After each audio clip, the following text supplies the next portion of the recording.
inform myself a bit better, and then that'll be it. Yeah. I think Singh really carried himself like a gentleman, and not everyone else did. The Liberal parties got it the most together, so that's where my vote goes.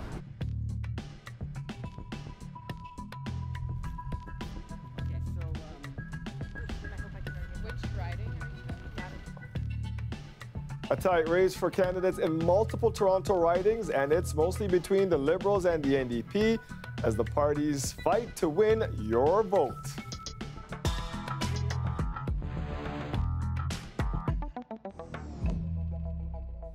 With just days to go before we vote, it's crunch time for candidates on the campaign trail. Lauren Pelly joins us live from the Toronto Danforth riding. And Lauren, that's one of the ridings in the city that could be close. Yes, the polls are showing that areas like this could be really tight between the NDP and the Liberals. You can see the signs behind me there that people are looking at both of those parties right now as possibilities in this area. And we've seen Toronto in general make some massive swings over the last couple elections. In 2011, we saw the Conservatives get some seats and that massive orange wave through the city. In 2015, the city went entirely red for the Liberals. So what are we going to expect this time around? A lot of these tight races in areas like this, Toronto Danforth, Parkdale High Park, as well as Davenport in the West End. Hey, I'm Andrew Cash. I'm the NDP candidate. Andrew Cash is going door to door in Davenport. The NDP candidate knows this riding is a battleground. We've been flat out working super hard for, most of the campaign, but we've really ramped it up over the last couple of weeks. Cash won during the Orange Surge in 2011. And now he's up against a one-term incumbent. The Liberal candidate. Yes, I am. Liberal Julie Zarowitz is fighting to keep her seat after beating Cash 4 years ago by less than 1,500 votes. It's crunch time now, so we're going to as many doors as possible. Since 2015, Toronto has been painted red. The election before, it was a mixed bag with red, orange, and blue. This time around, close races between the Liberals and NDP are expected across the city. All parties, including the Conservatives, are vying for undecided voters. Have you figured out who you're voting for on Monday yet? No, I haven't. So what's going to impact your decision? I honestly feel like I just need to inform myself a bit better, and then that'll be it. Yeah. I mean, there's a lot of factors for sure, but the debate, obviously, and the policies. I haven't decided yet 100%. Davenport is competitive. The NDP also traditionally has support in the east end of the city. This political scientist says the entire GTA is a battleground where the Tories could also scoop up new seats. Yeah, there are 338 seats. So no one region and certainly no one riding is going to decide the election. No one riding can decide an election, as he said, but the GTA is a massive place. It holds a lot of power when it comes to those seats in Parliament. And as you saw on the map of the last few elections, there was that waterfront area in orange that is still a hotly contested place between the NDP and the Liberals from that orange surge in 2011. And as you sort of got to the outer suburbs, what was a toss-up in the 2011 election was that area that was blue for the Conservatives at that time. As you go out beyond that in the suburbs, in the 905, that's where we could see some of the biggest battles taking place. Dwight? We're going to talk about that soon. Thank you for that. While the battles in the 416, as Lauren said, largely between the Liberals and the NDP, it's a much different fight outside of the city. Mike Crawley has been keeping an eye on the parties out in the 905. He joins us now. So let's start with how this campaign has played out in the GTA. Well, Dwight, this fight in the 905, it's actually pretty much a battle between the Liberals and the Conservatives. And the Liberal strategy here has been to try to make voters in the 905 be afraid of the consequences of voting for Andrew Scheer's party. And to do that, they've gone to great lengths to try to make the ballot question in this federal election about this guy. How do you feel about Premier Doug Ford? So the Conservatives, on the other hand, they have done everything they possibly can to try to distance their party and their leader from Ford. And Ford himself, he's pretty much been all but hidden from public view. He went into kind of a self-imposed exile through the entire campaign. Yeah, he did. He kind of stuck his head out a bit in Kenora. You covered that this week for a minute. Now, we understand why the parties, though, are using this strategy, right? Well, there was evidence that, especially in the 905, that a whole lot of voters are unhappy with how Ford has governed since taking office, all the controversies, the budget cuts, the increases to class sizes, and the Liberals thought that they could exploit that. And the Conservatives, well, they felt they had to minimize the damage. And is it working for both parties? Well, look, from what I'm hearing from the parties and from the CBC poll tracker, they are pretty much battling to a draw. Things are just incredibly close in the 905. Neither of the parties, neither the Conservatives nor the Liberals, feel that they've got more than, say, a handful of seats really in the bag. So we're talking a bunch of dogfights, a whole lot of races that on election night could be decided by maybe a couple thousand votes. Okay, when we're talking about the 905, especially in the GTA, you're not mentioning the NDP out there, though. Why? Yeah, Dwight, a bit of trivia here for you. The last federal election in which the NDP won a seat in the 905 was 30 years ago. I just started in this business then. 1988. It was 1988. It was the first election that I was actually eligible to vote. That's how old it was. Me too, yes. And it was Oshawa. NDP leader Ed Broadbent there. You see him. Look, this time, not a lot of indication that this election is going to change things in the 905 and allow the NDP to get a toehold back there. But look, what's really important about the 905, there are just so many seats in this region, and they tend to swing back and forth. There's this rule of thumb. Unless you win the bulk of these ridings, it is really tough to win a majority. Thank you, Mike. Need a quick refresher on where each party stands on the major issues? You know, we've got you covered. Everything from climate change to taxes to gun control. Just head to cbc.ca/party platforms. To help get people excited about voting on Monday, community leaders from the Alexandra Park neighborhood are holding a voting empowerment event. That's where we find Kelda Ewan. And Kelda, there was a special guest there today to help empower these young voters. That's right, Dwight. Martin Luther King III, who is the oldest son of Martin Luther King Jr. He was here at the community center speaking to residents earlier. Now, this is part of a larger event, a civic engagement event. Now, King, he was here for about 2 hours ago, and he had to leave to catch a flight. But he was telling residents that it's important to get out and vote. Especially, he had a message for young voters. He said that it's important especially for young voters to have their voices heard, and that was the meat of his message. And organizers hope King's message will lift up the community and encourage them to go out to vote on Monday. It was a packed room earlier inside. King was introduced by Liberal candidate for Spadina-Fort York, Adam Vaughan. He started by repeating a quote of his father's, that a voteless people is a powerless people. He spoke about a time when his people were denied this right to vote, and he spoke about the importance of exercising this right when we have it. He also encouraged Canadians before they cast their ballot to consider issues like eradicating poverty, healthcare, and climate change. But above all, he said he wanted to encourage young people not just to vote, but also to be leaders. Here's what he had to say. Young people stay at home. Oftentimes, the issues of young people were not raised. We need more young people to be a part of leading government, not to wait on the outside. When more young people are involved in leading, I think we will see more young people engaged in voting. Dad used to say a voteless people is a powerless people, and one of the most important steps that can be taken is that short step to the ballot box. That's true today. That will always be true as long as we have systems called democratic systems. As I mentioned, King, he had to leave to catch a flight to go back home, but the second part of the event, it actually just ended. It's a civic engagement event with youth groups from around the community. Now, I spoke to Samuel Iganu. He is one of the leaders, and he helped to lead this, this engagement event earlier. And here's what he had to say about the importance of having someone like King be here today to talk to people, especially young people, about the significance of that ballot. A lot of people sometimes don't make it out to the poll, so to get that historical narrative, understanding that, you know, once upon a time we didn't even have rights, even in Canada as well. Sometimes even, especially even black women or women in general, who even got voting rights even way after. So it's really important that we take advantage now, and even though we weren't sitting in those seats or in the seats as Rosa Parks back then, having him here is important to let us sit in those seats right now and understand the urgency and the importance of making this happen and civic engagement within Canada. Now, Iganu, he's leading a small group here right now, talking to youth further. Even though the event has ended, they're having a conversation about issues that matter to them, especially gun violence. Now, he said that one of the reasons that youth often don't vote is because they aren't educated on the issues, and he's hoping this event here today will help more of them get out and vote and be engaged with politics. I'll send it back to you, Dwight. Important stuff. Thank you, Kelda.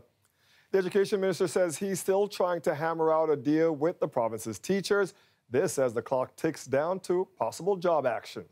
I've instructed my negotiating team to enhance our offerings, to continue to be reasonable, and to demonstrate we want to reach a deal that keeps your child in the class. We just provide a quick update. The government says the biggest sticking point is wage increases. Lecce claims the teachers are seeking a 2% hike. The government wants to cap that at 1%. Both elementary and secondary teachers' unions have announced they're filing for a conciliation because talks have stalled. Teachers could be in a legal strike position as early as next month. Late this afternoon, the Elementary Teachers Federation put out a statement saying for the minister to insinuate that salary is some type of fault line in EDFO's negotiations for its teacher and occasional teacher members is wrong and misleading. The CBC is among a handful of media who saw a 9-hour surveillance video shown to the jury this week at a gang sexual assault trial. Now, the former owner and manager of the College Street bar faced multiple charges in the alleged assault 3 years ago. The judge initially restricted access to the video. The CBC asked him to release a portion to get a better sense of what happened. Today, they agreed. Taylor Simmons has the details for us and a warning some viewers may find these details disturbing.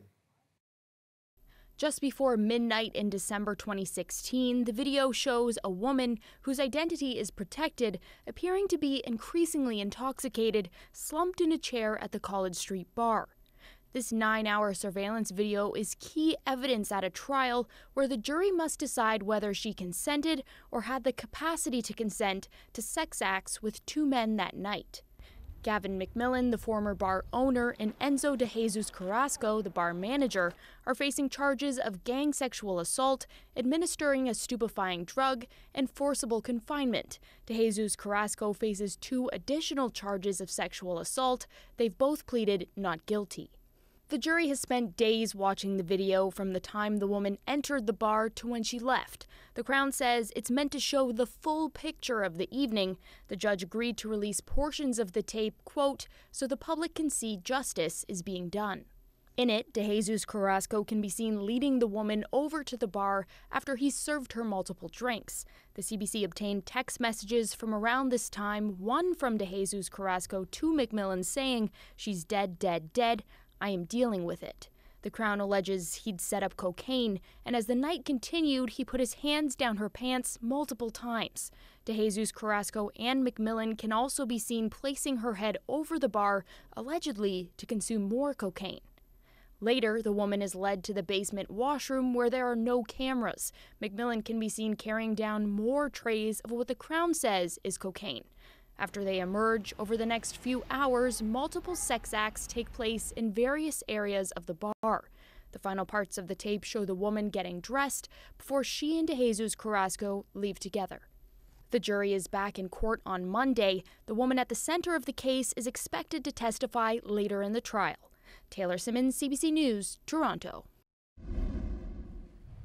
A male student from Oakwood Collegiate is in hospital after being shot near his school. It happened around 2:30 this afternoon at St. Clair in Oakwood. The TDSB says the student has serious but non-life-threatening injuries, and the victim actually ran back to the school to get help.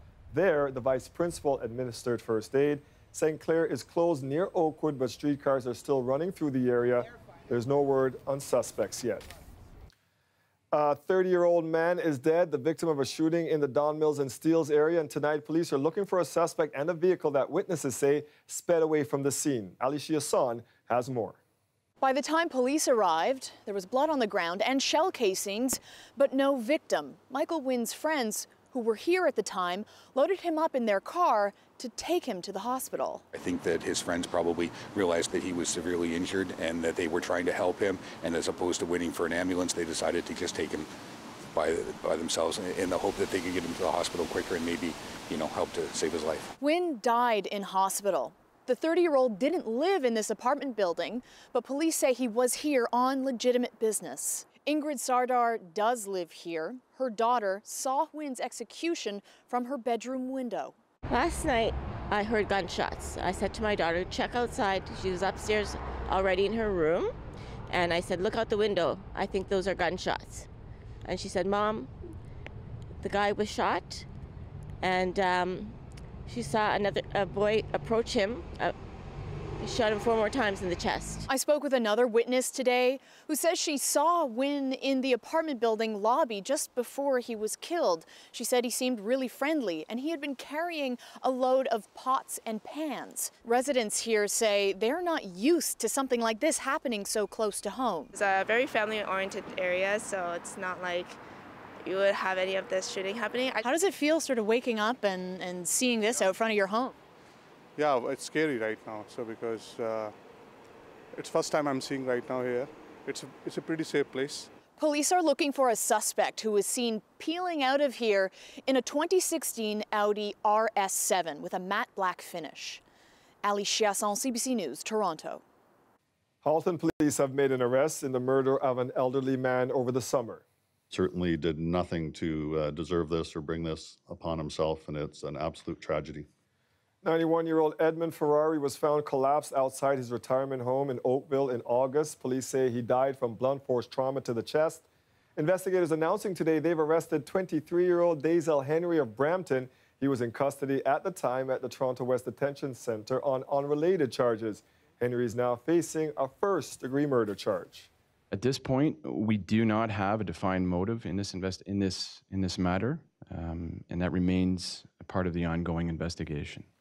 Police say Ferrari and the accused did not know each other. Investigators are crediting members of the community for helping them make an arrest.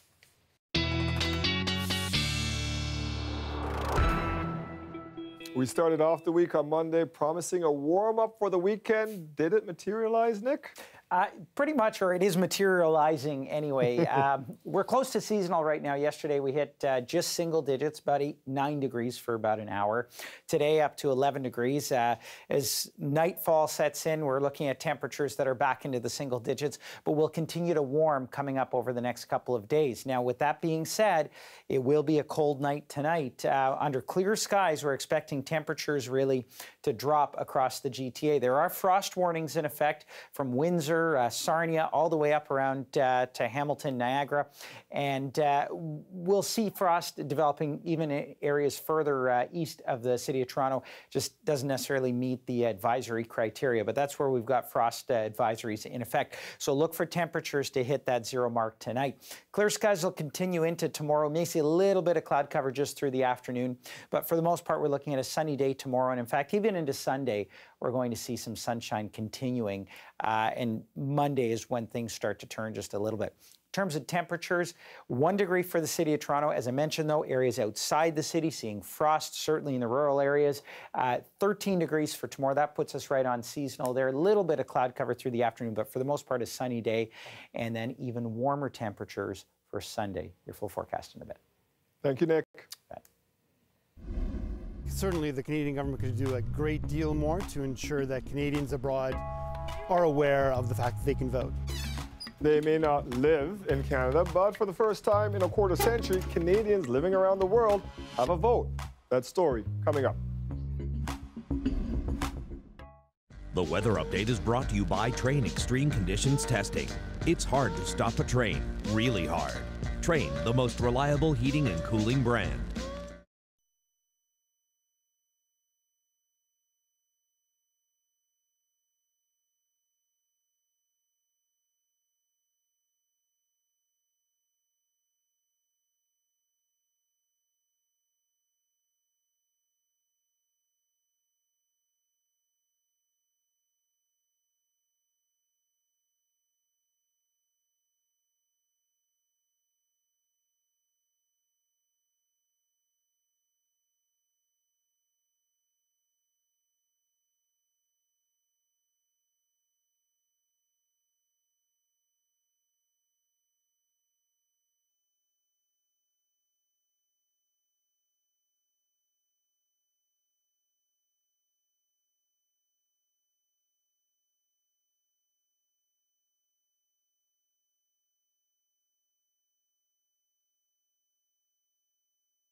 For a brief time yesterday, Mexican military police captured one of the sons of jailed drug lord Joaquin El Chapo Guzman.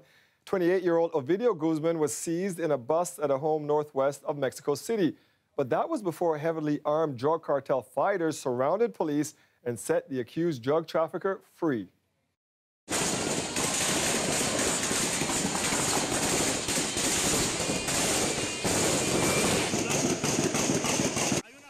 Amid the chaos, gangsters set vehicles alight as a means of blocking roads. Then they opened fire using truck-mounted machine guns and sniper rifles. At least 8 people were killed and 20 wounded in the rampage.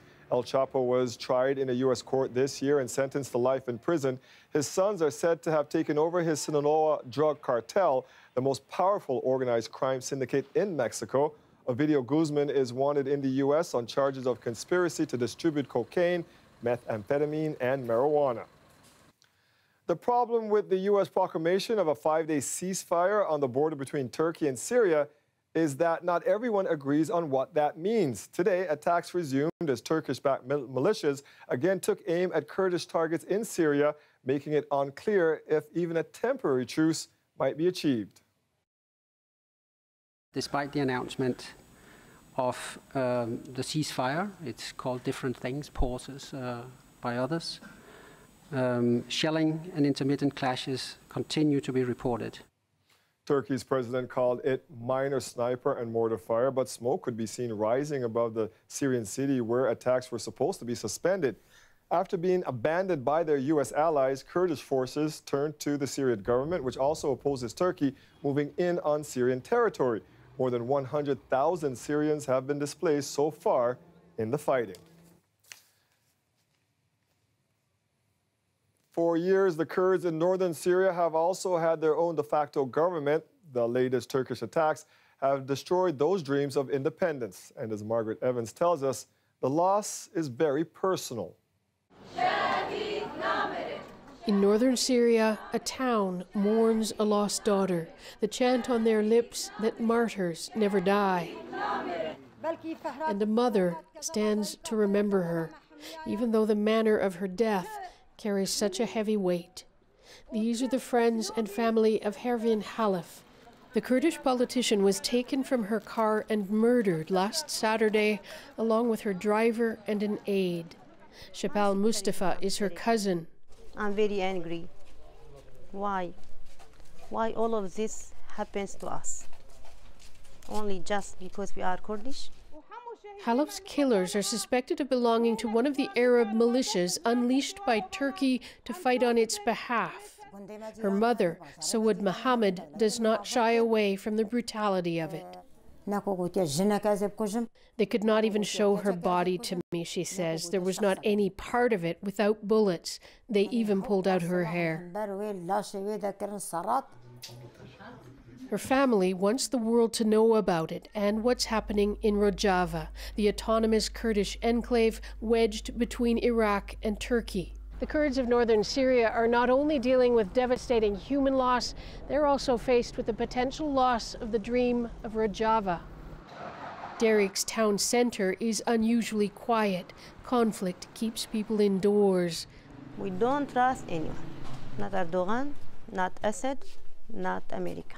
Because all of them gave us a lot of promises, but they went back.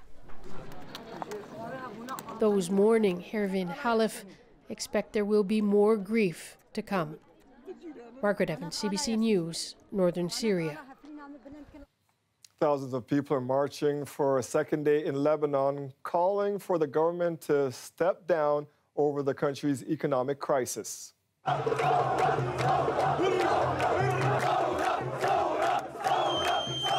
Protesters chanting, wanting the government to resign. Roads are blocked with burning tires. Billboards are torn down and the streets are covered in glass. 2 people have died. It's one of the biggest protests Lebanon has seen in years. Gatherings in different parts of the country. The demonstrations have forced the cabinet to backtrack on plans to raise a new tax on WhatsApp voice calls. It comes after another protest a month ago about the government introducing other new taxes, including on tobacco, internet, and gas. The unrest led Prime Minister Saad Hariri to cancel a cabinet meeting to discuss the 2020 draft budget. There are more than 1,900 drug shortages across the country, making it difficult for some people to access their medication. I'm Angelina King. I'll have more on how patients and pharmacies like this one are dealing with it. That's coming up.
The Canadian Pharmacists Association says there are hundreds of drug shortages across the country right now, adding more than 175 of those were reported since the federal election was called last month. They are hoping the issue is addressed by whomever becomes prime minister. For now, it's left some people struggling just to access their medication. Angelina King explains. These are the 3 Buscopan that I have left. I'm really worried that this is all I have About 3 weeks ago, Lyndon Palmer was admitted to the hospital and prescribed Buscopan for severe stomach pain. But when she went to fill it at her pharmacy in Orangeville, the pharmacist said, I'm sorry, we just can't get that. Palmer says they called 5 other places before she was able to get a bottle. But when it's done, she'll have to switch to something else because of a shortage. This one's for fibromyalgia. Palmer's concerned the new drug won't react well with some of her other medication. The added stress of just having a Buscopan not available, it makes you balloon the worry that ones that are keeping you alive won't be there. Palmer says her elderly mother and sister had a similar experience. Their blood pressure medications weren't available at a pharmacy in Brampton. I thought, this is not, it's not $25 and these are not my meds. And they said, well, we can't give you the generic because we don't have them. Leslie Reisinger says she had to pay $20 more for the brand name, which she can't get refilled. She's already been prescribed a 3rd drug. The Canadian Pharmacists Association says right now there are more than 1,900 drug shortages across the country, and this pharmacy in Toronto says it's typically short about 4 to 5 different medications each day, and pharmacists here say it's been getting worse over the last few months. Sometimes we have to ration, like if we only have 1 bottle left and it's like gold. She says pharmacists have to get creative to accommodate patients. Instead of concentrating on more important things, which is care, we have to deal with the actual product. The Pharmacists Association says there are a lot of factors behind the shortage, including manufacturing issues and a shrinking market for some drugs, but wants more research done to help find solutions. Angelina King, CBC News, Toronto. Remember, if you have a story you would like us to look into, we would love to hear from you. Send us an email, torontotips@cbc.ca.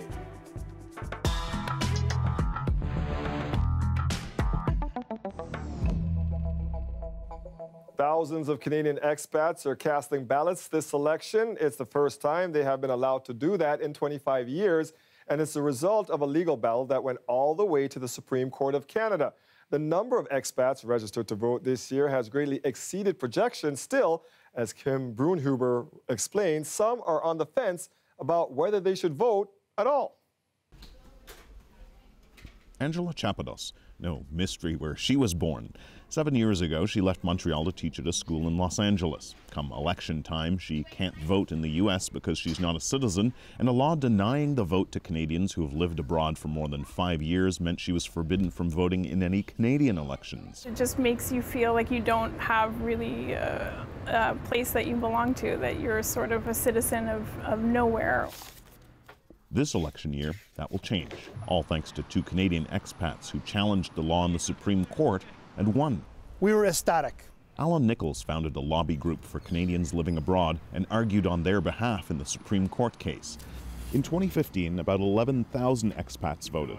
So far, more than 50,000 expats have registered to vote, and that number could have been even higher. But Nichols says many Canadian expats weren't aware the law had changed. Certainly, the Canadian government could do a great deal more to ensure that Canadians abroad are aware of the fact that they can vote. But even with a vote, not all expats are sure they'll cast it. Martha Smith, another former Montrealer. She's conflicted, checking her mail daily to see if her ballot has arrived, but Smith is not entirely sure she'll use it. I don't actually live there, so is it really the responsible and right thing to do? After all, Smith says she doesn't pay Canadian taxes and no longer calls her Quebec riding home. I really just need to continue weighing. Still, Smith says, at least now, she gets to choose. Kim Brunhuber, CBC News, Lakewood, California. Canadians go to the polls to choose their next government on Monday, and CBC News is gearing up for our exciting election night. Deshauna Reed takes us behind the scenes as the public broadcaster prepares. That's time. Election night is no small task. For the team of producers, directors, camera operators working behind the scenes, it's like gearing up for the Super Bowl. This is Studio 42. It's the CBC News election night headquarters, and we're getting a sneak peek at their first rehearsal. 3. Welcome to our CBC election headquarters. This is the first crack at it. On Monday night, CBC journalists, as well as politicians, strategists, and some special guests will all be on set to weigh in as the results pour in. The Nationals' Rosemary Barton will be in the host chair for the first time on election night. What I like about it is it could be in your house. It's sort of like everybody's gathered around the table in order to have a conversation with Canadians and for Canadians. Call it an intimate watch party with your favorite journalists and recognizable Canadians. And technology will play a special part too, telling the unfolding story of who Canadians vote to lead them. How the House of Commons looks. From 3D result graphics to an impressive video floor that projects the House of Commons and its changing dynamics. Our show has to relay to Canadians what the result that they choose is actually going to mean for their lives, and that's how we've designed the program. And for the first time in history, the CBC will broadcast election night coverage in sign language on its streaming service GEM. For now, it's about working out the kinks and getting comfortable with all the bells and whistles. I am excited, and this made me even more excited. I think it's going to be cool. While no one can predict what the outcome will be, the plan is to keep Canadians informed and engaged. Tashana Reid, CBC News, Toronto. Can't wait for the big night. Thousands of runners will hit the streets Sunday for the Scotiabank Waterfront Marathon. For Canada's elite runners, the stakes are high. The top male and female finishers will earn a guaranteed spot on the Olympic team. Lorena Redekop met two of the top challengers on the men's side. He's just 23 years old. He's never raced a marathon or even a half, but Rory Linkletter has the confidence. I have the ability to endure, to suffer in this race and to compete, and I know that I've done the training. He had a university scholarship based on his speed for a shorter distance, the 10K. He's originally from Calgary, though mainly grew up in the U.S. Now he's running full-time and is sponsored. And I grew up tiny. But running wasn't his first choice. I would have loved to have played football for my high school team, and I was a tiny little grade niner and decided I'd go out for this thing called cross country. Now he's hoping to make Canada's Olympic team, either through being the fastest Canadian this weekend or qualifying later. And seeing history made last weekend with the first person to ever run a marathon in less than 2 hours inspires him. If a human can run 1 hour and 59 minutes, why should I be so intimidated by trying to run 12 minutes slower?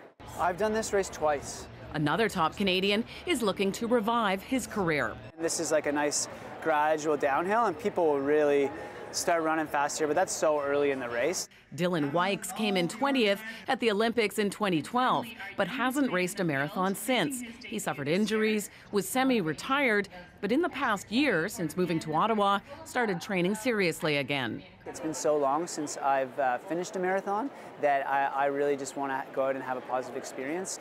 You know, deep down, there's definitely that desire to make another Olympic team. Oh yeah, good job. But running isn't his sole focus anymore. Married with 2 daughters who will be supporting him on Sunday. I pushed one of our kids in the jogging stroller to her daycare, and then I continue on my run, and yeah, it's just become a part of life. The two have some stiff competition, including Cam Levins, who went for a training run with Linkletter today. He was the top Canadian in the race last year, also the first time he'd raced a marathon. Lorena Redekop, CBC News, Toronto. And the marathon this weekend means many road closures. Some will start before noon tomorrow and will be in place until 8 p.m. on Sunday. Those include Bay from Dundas to Queen and nearby side streets, including Elizabeth and Albert. Now, on Sunday, a large part of University will be closed for the marathon, and Lakeshore from Mimico to the beaches will also be closed. Planning on taking transit? Well, the TTC will also be affected as a result of the run on Sunday. For a full list of changes and closures, head to our website, cbc.ca/Toronto.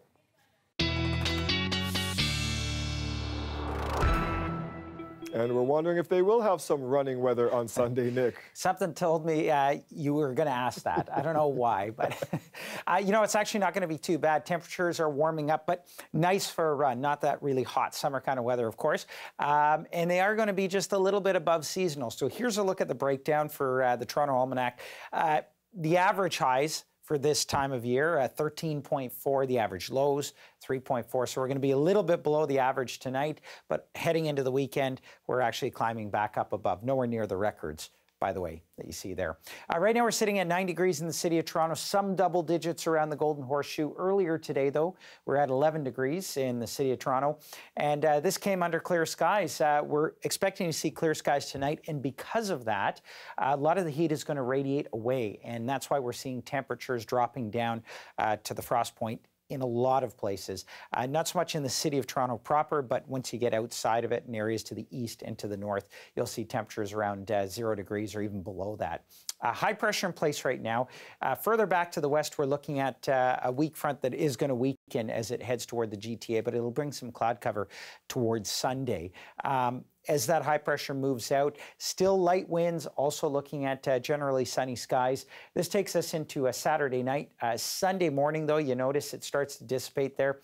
Just looking at cloud cover. So we'll see some sunshine in the morning and then through the later part of the day as well. But through the mid part of the day, expect to see some cloud cover for Sunday. Winds are going to be fairly light, although watch as I put this into motion for tomorrow. Easterly winds coming off of the lake. That's actually going to help to keep temperatures down a little bit. It's because of that lake breeze. Overnight tonight, 0 degrees. Heading into tomorrow, temperatures actually climbing back up to the seasonal mark, 13 degrees, even warmer for Sunday at 15 degrees, stays dry. Monday, sort of late day showers in the forecast there, and temperatures just barely hanging on to that seasonal mark. Dwight. Thank you, Nick. You bet. I wanted to wear pieces that I couldn't find in store, like in department stores. And I didn't want to look like everybody else. And I wanted to also mix that or marry that with my African heritage. A Ghanaian-born designer is making waves here in Toronto and finding success with Hollywood celebrities. Her story after the break.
The City of Toronto is launching a program to train young people for the local screen industry with a specific focus on young Black adults between the ages of 18 to 29.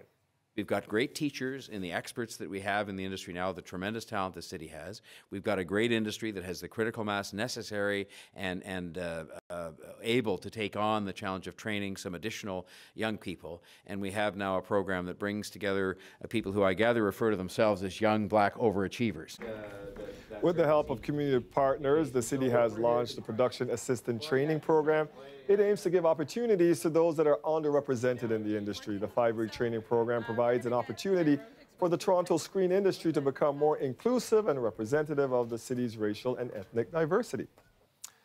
It's called Startup and Stay, or Slay rather, got to get that right. Startup and Slay, a new digital series highlighting Canadian companies, all led by diverse women. One of those women is Catherine Adai, a Ghanaian-born fashion designer. We caught up with her on what it means to be slaying on and off the runway. My phone kept going, and I'm like, oh my God. And then people are like, oh, I'm on your website. How come I don't see this dress? Because I hadn't launched the dress yet.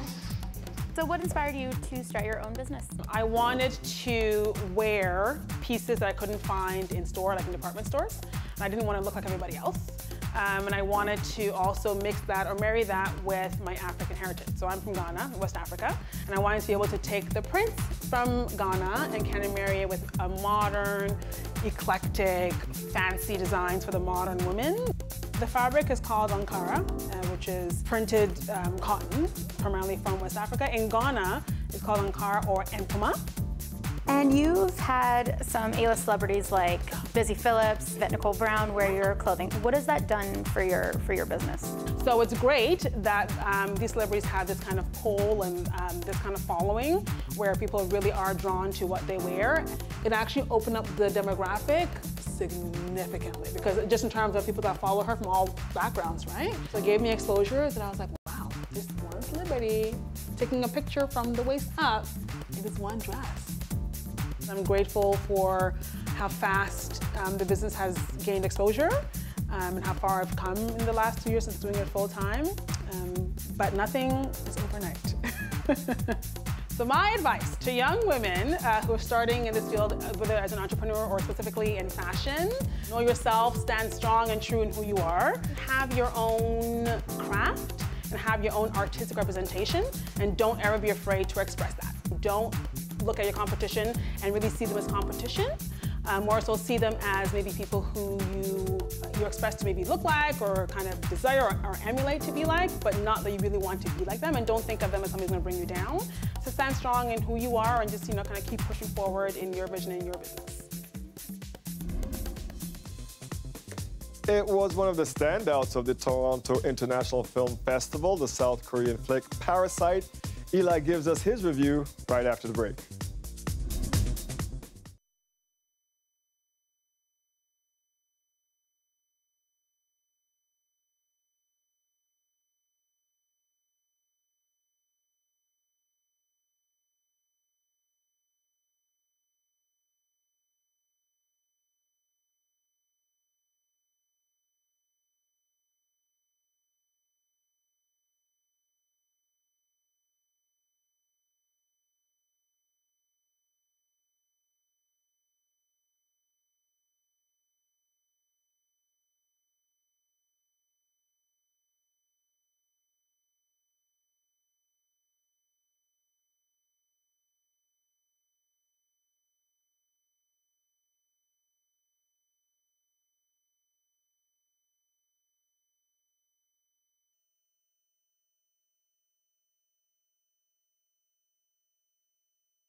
멋있다, 그치? 나 잘 어울려?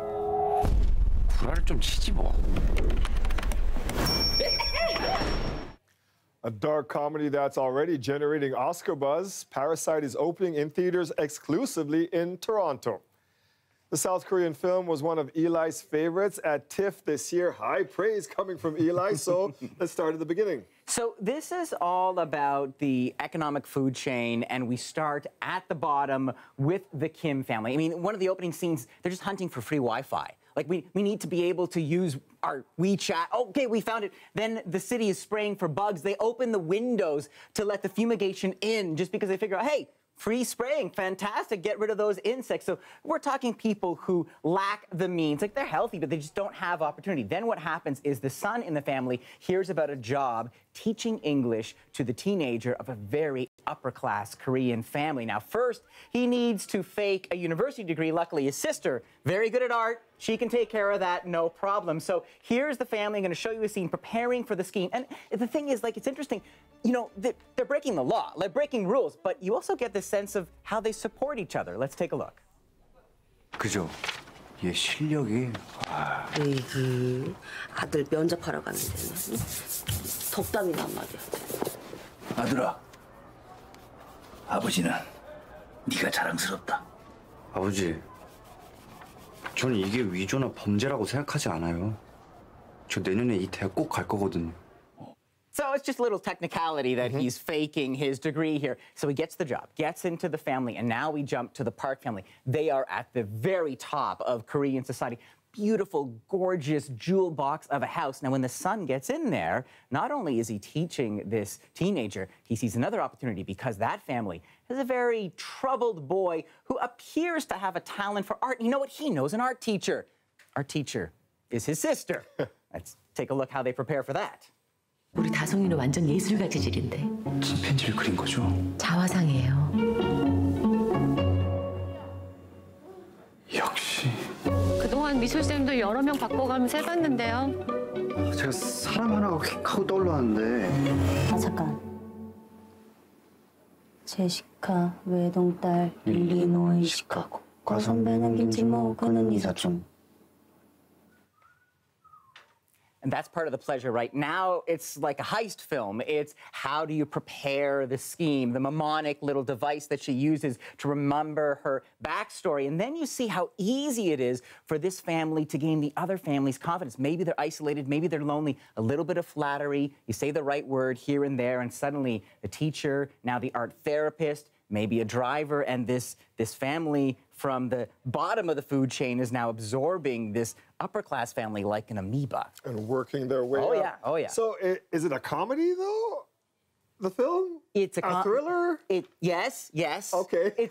That's the thing. I mean, I think too often we put movies into boxes, and the power of this movie is that it doesn't stay in that box. That it starts on one thing, and certainly you're almost kind of cheering for these people, even though they're doing something bad, but then it takes a turn. You're terrified one moment, then you're relieved, then you're scared, then you're horrified. This is what the director Bong Joon-ho can do. He has done other movies like Okja and Snowpiercer, but this is his masterpiece. No other film in such an elegant way shows us the class divide and how, you know, we aspire. There's always someone higher and better than us, and there's also always somewhere farther to fall. So this is a remarkable movie. Now, to be honest, Dwight, I had more to say about this, but I don't want to spoil it. The director himself put a thing out saying, don't spoil Parasite. And he said, and I'm going to quote him, with your careful manners, we could have the best time together. So this is the kind of film where all I will say is it gets intense, very messy, hold on tight, but do go, because this is a 5 out of 5 feature. And those are rare coming from Eli. You certainly whet my appetite for this one.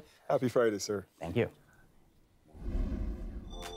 It is almost the weekend. Nick's back with a look at your weekend and overnight forecast next.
2 U.S. astronauts made history today as the first pair of female spacewalkers.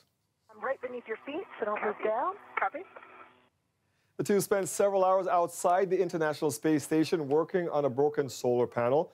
The walk has been in the works since a canceled attempt several months ago when it turned out there was only one spacesuit that fit the women.